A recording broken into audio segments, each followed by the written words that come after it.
Haji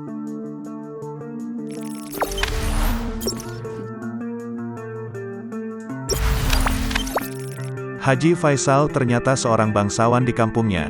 Dodi jauh tak ada apa-apanya. Sosok Haji Faisal begitu dikagumi banyak orang.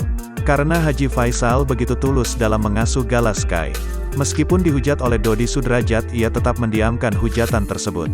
Sempat juga sebelumnya kalau Haji Faisal mengakui mempunyai gelar di kampung halamannya tepat di Sumatera Barat. Tentunya dengan mendapatkan gelar kehormatan tersebut, Haji Faisal harus menjaga sikap di masyarakat.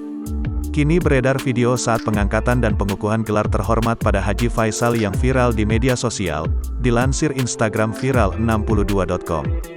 Gelar yang diberikan pada Haji Faisal bernama Datuk Sati Nan Batuah, Minggu, tanggal 2 Januari tahun 2022.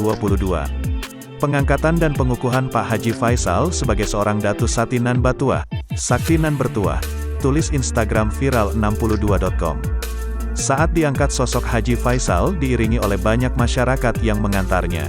Tampak juga ada Bibi Ardiansyah pada saat masih kecil. Komentar beragam pun menghampiri Instagram viral62.com.